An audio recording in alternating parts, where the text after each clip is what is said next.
My husband kicked me out of his company, unaware I developed its most profitable software. Next day, everything changed. Stick with me while I share my story, and if it touches you, don't forget to support our channel by hitting that subscribe button, dropping a like, and sharing it with the people you care about. I'm Emily Carter, and for years I poured everything I had into building something from nothing. I spent long nights behind a glowing screen, sketching out lines of code, testing them, breaking them, and fixing them again until the program finally worked the way I imagined. That software became the lifeblood of the company. Clients loved it, profits soared, and our small idea turned into a booming business. Through it all, I stayed in the background. My husband, Daniel, was the face of the company. He was charming, confident, and always ready with a winning smile for investors. People saw him as the genius leader, the one steering the ship. I didn't mind at first. I believed we were a team, and I thought it didn't matter who got the spotlight as long as we were building it together. But things started to shift in ways I couldn't ignore. Daniel began speaking at events without mentioning me at all. He would call me support instead of co-founder. When board meetings came around, I noticed I was being left out of more and more conversations. He always brushed it off with a laugh, saying, "Don't worry, Em, I've got this handled." I told myself he was just managing things in his own way. I trusted him. That trust didn't last. One day, I walked into what I thought was a regular strategy meeting. Instead, I found Daniel sitting at the head of the table with the board around him. He looked me straight in the eye and told everyone I had only been a helper, not a creator. He said my work was valuable but not vital, that the company had outgrown me. And just like that, the vote was taken, and I was pushed out. I couldn't even speak at first. I sat there frozen as people nodded along, some avoiding my eyes. The words felt like knives. After everything I had given, after the endless hours, after building the foundation brick by brick, I was dismissed like a side note. Walking out of that room was the hardest thing I had ever done. It wasn't just the job I lost. It was my identity, my place in the company I had helped create, the very thing I had poured myself into. I felt like someone had ripped my name off the walls, erased every trace of me from the story. The betrayal cut deeper than I could explain. I had believed in Daniel, believed in us, and in one meeting he made sure the world would see me as nothing more than an assistant to his success. That day I lost my position, my confidence, and a piece of myself. But what Daniel didn't know was that I wasn't finished. Not by a long shot. When I got home that evening, I couldn't keep it inside anymore. I waited for Daniel in the living room, my chest burning with questions I never thought I'd have to ask my own husband. When he walked in, calm and smiling like nothing had happened, I asked him straight out how he could sit there and let the board erase me. He didn't even look surprised. He just smirked and said I should be grateful. His words were sharp, each one cutting deeper. According to him, I was lucky to have even been part of his journey, that he had been generous enough to include me in the first place. He said the company had grown beyond my skills, and it was time for me to step aside. The man I had supported, the man I trusted with my life, looked me in the eye and dismissed me like I was nothing more than baggage. Before I could even find the words to defend myself, he pulled out a folder and set it on the table. Inside were severance papers, neatly prepared, ready for me to sign. He pushed them toward me like he was doing me a favor, saying it was a graceful exit, and that most people would dream of walking away with what he was offering. The casual coldness in his voice made it clear this wasn't some sudden decision. He had planned every step. The realization hit me like a punch. All those times he told me to sign routine paperwork, all those moments I trusted him without reading the fine print, because he was my husband, I finally understood. He had been setting me up for months. The contracts I signed had stripped me of my voting rights, my shares of influence, little by little, until I was left powerless. I remembered him laughing, saying, "It's just a formality, Em. Don't stress yourself with the details." And I had believed him. Standing there in front of him, I felt anger rising, but underneath it was heartbreak. This wasn't just a betrayal in business. It was personal. Every late night I spent building our foundation, every sacrifice I made, every ounce of trust one gave him was thrown back at me. He hadn't just taken the company. He had taken advantage of my loyalty. I looked at him and realized the man in front of me wasn't the same person I had married. Or maybe he was, and I had been blind all along. He didn't flinch, didn't apologize, didn't even soften his tone. He acted as though I should quietly accept the papers and leave like some employee he barely knew. I didn't sign. Not then. I couldn't even bring myself to touch the folder. Instead, I walked away from the table, my hands trembling, my throat tight. Humiliation and rage churned inside me. I knew at that moment that everything between us had changed forever. Daniel thought he had won. He thought I was out of the picture for good. But what he didn't realize was that his betrayal had lit a fire in me I could never put out.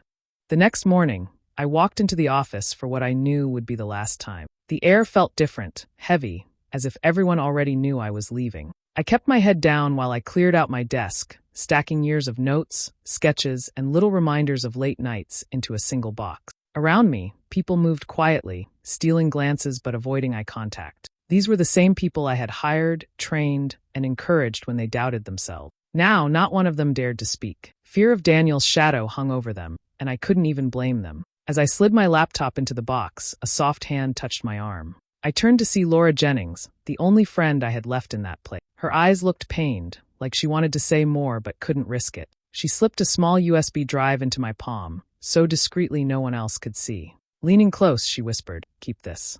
You'll need it."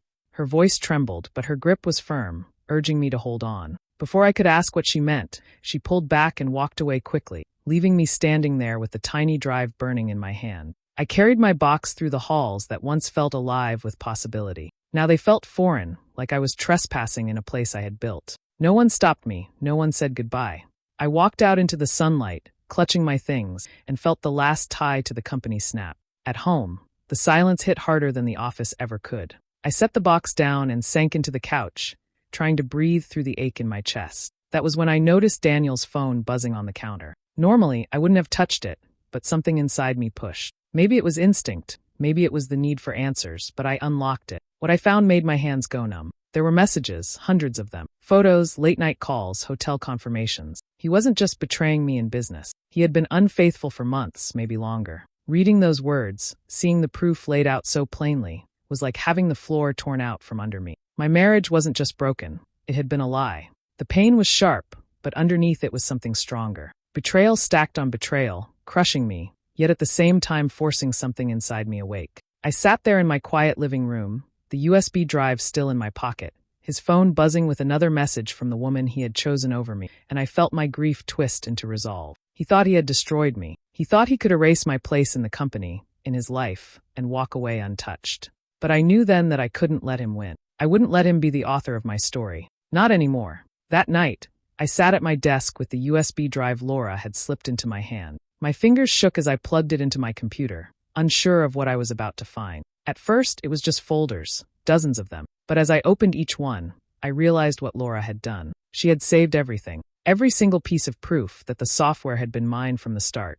There were original drafts of the code, with my name stamped on the files. Logs with timestamps showing the exact nights I stayed up rewriting sections that had broken. Notes I had left for myself, little reminders only I would understand, buried deep in the system. It was all there, untouched, undeniable. Line after line of work that had built the company's foundation, tied directly back to me. For the first time since Daniel forced me out, I felt something other than pain. I felt power. Real, solid power sitting in front of me on the screen. He had stripped me of my title, my role, even my dignity, but he hadn't been able to erase the truth. The proof had survived, and now it was in my hands. I leaned back in my chair, the glow of the monitor lighting up the room, and let the memories flood in. Nights where I had fallen asleep at my desk, while Daniel slept soundly upstairs. Family birthdays I had missed, dinners I had skipped, because I believed what we were building mattered more in the long run. Every sacrifice I had made was sitting right there in black and white code. Meanwhile, Daniel had been smiling for the cameras, shaking hands,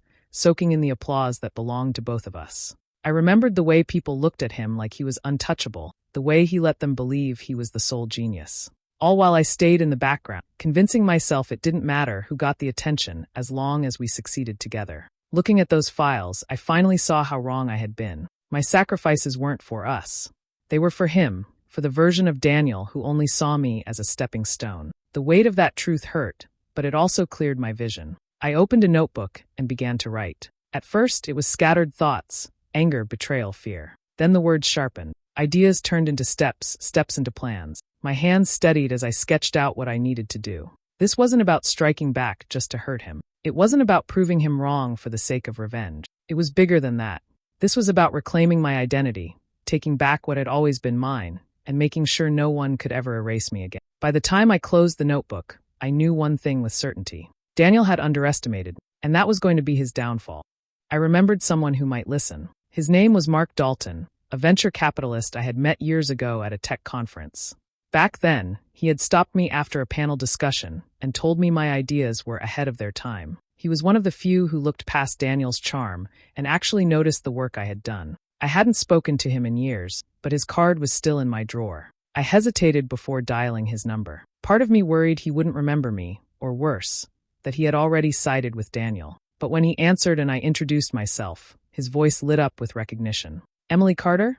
The one with the algorithms that blew everyone away? Of course, I remember you. That gave me the push I needed. We met at a quiet cafe downtown. I didn't tell him the full story of what had happened with Daniel or the company. Instead, I laid out my vision for something new, an evolution of the old software, sharper, faster, built to solve the problems businesses were struggling with today. I spoke with the kind of passion I hadn't felt in months, letting him see the future I could create. Mark listened carefully, barely touching his coffee. When I finished, he leaned back with a slow smile. Emily, this is the kind of project I'd stake my reputation on. You've got the brains, and I've got the funding. Let's make it happen. For the first time since everything fell apart, I felt the ground steady beneath me. With Mark's support, I had the chance to start again, not just as a shadow behind someone else's name, but as the leader of my own vision. The next step was building a team. I thought about the people I could trust, the ones who had once looked to me for guidance before Daniel cut me out. I reached out quietly, one by one. To my surprise, they didn't hesitate. They had seen through Daniel long ago, but had stayed for stability. When they heard I was starting something new, they were eager to follow. Within weeks, I had a small group, 5 brilliant minds who respected me not because of a title, but because they remembered the nights we worked side by side, solving problems no one else could. Together, we rented a modest office space in an old brick building on the edge of town. It wasn't flashy, but it was ours. We set up folding tables, secondhand chairs, and a handful of computers. The place smelled faintly of dust and coffee, but the energy inside was electric. Everyone threw themselves into the work with a kind of loyalty I hadn't felt in years. There were no speeches, no cameras, no polished image to maintain. Just raw focus, late nights, and the shared belief that we were building something real. As I watched the code come alive on the screens, I knew this wasn't just about creating a product. It was about creating a future where I finally stepped into the role I had always deserved. While I was working quietly with my new team, Daniel was busy showing off. His company had just hit record profits, and he couldn't resist bragging about it. There were news articles with his face plastered on them, interviews where he spoke about his vision, and even bold promises about expanding into markets he barely understood. He walked around like he was untouchable, convinced he had crushed every competitor. He didn't hide his personal life either. The woman I had seen in his messages was now at his side at events, smiling for the cameras as if she belonged there. He flaunted her openly, introducing her to investors, acting as if our marriage had never existed. It should have broken me, but instead, I watched from a distance and noticed something he couldn't see. His success was starting to crack. The software I had created was still making him money, but it wasn't perfect. It needed constant attention, constant improvements. Without me there to maintain it, bugs began to show. Clients reported errors, security issues, features breaking down. His employees scrambled to fix them, but none of them truly understood the code the way I did. Daniel brushed off the complaints, telling clients it was just temporary glitches. But the problems kept piling up. Behind closed doors, investors started to worry. They wanted to know what the company was doing next, what new product was coming down the pipeline. Daniel fed them the same lines he fed the press.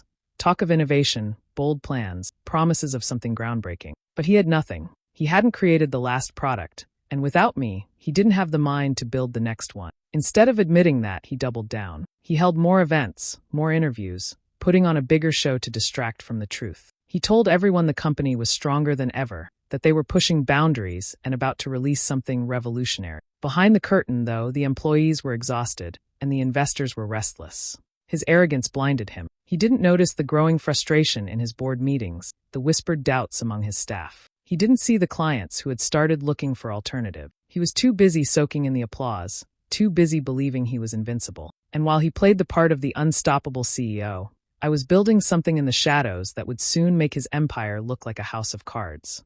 He had written me off completely, convinced I was gone for good. That blind confidence was going to cost him more than he could ever imagine. The day finally came when we were ready to launch. After months of sleepless nights and endless lines of code, Phoenix Systems went live. We didn't throw a big event or make loud promises. We just released the software quietly to a few select clients, the kind of people who cared more about results than hype. At first, I was nervous. Every time a new client tested the program, I held my breath, waiting for feedback. But the responses came fast, and they were better than I could have imagined. They loved it. They said it was faster, smoother, and easier to use than anything they had before. Security flaws they had battled with in Daniel's system didn't exist here. The program handled massive loads without breaking, and the interface was so simple their teams picked it up in days. Word spread faster than I thought it would. One client told another, and soon companies that had been tied to Daniel's product for years started asking about Phoenix System. We didn't have a marketing team or a polished image, but we had something stronger: results. Each new client who switched confirmed that what we had built wasn't just good. It was better. I made a deliberate choice to stay out of sight. My name wasn't on the launch, not in the paperwork, not in the press. The brand carried its own weight without me attaching myself to it. I wanted the product to speak first. I wanted people to choose it because it worked, not because of who built it. In the office, the energy was electric. Every new client felt like a victory, every positive review a spark of fuel for the team. We worked long hours, but no one complained. There was a sense of pride in what we were creating, a loyalty that came from knowing we weren't just building another product. We were building something that mattered. Meanwhile, I heard whispers from the industry. Phoenix Systems was being mentioned in conversations at conferences, in boardrooms, in private calls between executives. Have you heard of this new software? It's outperforming everything else. The more people talked, the more the spotlight shifted. Daniel's company had always been the giant in the room, the one everyone watched. But now, for the first time, another name was being spoken with excitement, and it wasn't his. Phoenix Systems was stealing attention, quietly, steadily, without the flashy announcements he relied on. Sitting in our small office with its second-hand chairs and crowded desks, I felt something I hadn't in a long time: control. The tide was turning, and Daniel didn't even realize it yet. It didn't take long for Daniel to notice what was happening. One by one, his contracts started to slip away. Clients who had been with his company for years suddenly canceled their renewals, choosing to move somewhere else. At first, he brushed it off, convinced it was just bad luck or temporary dissatisfaction. But when the losses kept piling up, his confidence turned to anger. In his usual style, he tried to fight back with money. He slashed his prices, promising discounts and special deals to keep his clients. But it didn't matter. Even with lower costs, his product couldn't compete. The bugs were still there, the security holes still open, and his team still couldn't fix what I had once managed on my own. Clients weren't leaving because of money. They were leaving because Phoenix Systems worked better. That realization drove him into a frenzy. He began digging, demanding his staff find out who was behind this new competitor. Rumors swirled in the industry, but no one seemed to know the face behind the brand. I had kept my distance, staying out of the spotlight, letting the product carry itself. But Daniel wasn't the type to give up. He pressed harder, called in favors, and hired people to investigate. The day he discovered the truth, I knew it before he even stepped through my door. His car pulled up outside our office, sleek and black, a sharp contrast to the modest building we worked in. Moments later, he stormed inside, his face red with rage, his voice echoing through the hallway as he demanded to see me. My team froze at their desks, but I stood and waited. I wasn't afraid anymore. He burst into my office, slamming the door behind him. "It's you," he spat, pointing a finger at me. "Phoenix Systems, that's yours. You think you can steal my clients? You think you can destroy me?" His voice shook with fury, but all I felt was a strange calm. I looked at him, steady and unflinching, and finally said what I had been holding back for so long. "You kicked me out of my own creation. All I did was build something better, without you." The words hung in the air between us. His mouth opened, but for once he had no quick response, no clever insult. He stared at me like he was seeing me for the first time. Not as the quiet partner he had dismissed, but as the threat he had never expected. In that moment, I didn't need to raise my voice. I didn't need to match his anger. The truth was enough. He had lost control, and deep down he knew it. Not long after Daniel stormed into my office, I knew it was time to act. The USB drive Laura had given me was still in my drawer, holding every piece of proof I needed. I had studied those files over and over, but now I was ready to let the world see them. I compiled everything carefully. Timestamps of the original code, drafts with my name on them, development logs written in my own words. Each file told the story of the long nights and the sacrifices I had made, a record no one could deny. When it was all organized, I sent it to the people who mattered most: the board members, the company's legal team, and several major clients who had been questioning the product's cracks. It spread faster than I expected. Within days, the board was in chaos. Members demanded explanations from Daniel, and he scrambled to defend himself. But the files were undeniable. Every line of code, every date, every detail proved I was the true creator of the company's most profitable software. His polished speeches couldn't erase the evidence staring them in the face. The news leaked to the press soon after. Headlines exploded. CEO exposed for taking credit for wife's work. Fraud at the heart of Carter Tech. The same media that once praised Daniel as a visionary now turned on him. Reporters dug into the story, uncovering patterns of manipulation, arrogance, and deception. Investors reacted quickly. Funding began to dry up as they pulled their support, unwilling to tie their money to a man now branded a liar. Clients who hadn't already left started canceling contracts. Lawsuits appeared one after another, claims of fraud, misrepresentation, and breach of trust. Daniel's empire, the one he thought was unshakable, began to crumble overnight. The confident, untouchable CEO was suddenly cornered, his reputation collapsing faster than he could spin excuses. The man who had once stood in front of cameras basking in applause was now dodging microphones, trying to escape the same spotlight he had once loved. I watched it unfold quietly from the sideline. I didn't make a statement. I didn't call the press or shout his downfall from rooftops. I didn't need to. The truth was louder than anything I could say. The files spoke for themselves, and they carried more weight than revenge ever could. As the lawsuits mounted and his face disappeared from magazine covers, I felt no urge to gloat. There was no satisfaction in seeing someone I once loved fall so hard, only a sense of justice finally finding its place. He had tried to erase me, but instead he had erased himself. The time came when I could no longer stay in the shadows. Phoenix Systems had grown beyond a quiet startup. Clients were lining up, investors were eager to back us, and the industry was buzzing with curiosity about who was behind the name. I stepped onto the stage at a technology summit, my heart pounding, and introduced myself as the founder and creator of Phoenix Systems. The reaction was immediate. People leaned in, stunned. Some recognized my name from Daniel's past interviews, where I had always been mentioned as little more than a background figure. But now, standing on my own, I made it clear where the true innovation had come from. I spoke about the future of technology, about loyalty and leadership, about building something that mattered. The applause that followed wasn't for my husband's shadow.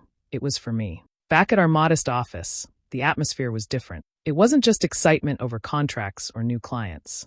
It was pride. Laura sat beside me, smiling, as we celebrated the milestones together. The team gathered around, not just as employees, but as partners who had fought through long nights and doubts to see our work shine. The victory wasn't just financial, it was personal. We had taken back what was stolen, and we had done it with integrity. While Phoenix Systems thrived, Daniel's world collapsed. His company filed for bankruptcy, lawsuits drained what little was left, and the woman he had paraded around disappeared when the money ran dry. Reporters who once begged for his time no longer cared. He was a man stripped of the image he had clung to for so long. One evening, I received a call from a number I still knew by heart. Daniel's voice came through, softer than I had ever heard it. He tried to explain, to apologize, to ask for a chance to talk. For a moment, I sat in silence, listening. Then I hung up. There was nothing left to say. His betrayal had ended us long ago, and I had no interest in reopening wounds he had carved himself. The next morning, I walked into the Phoenix Systems office.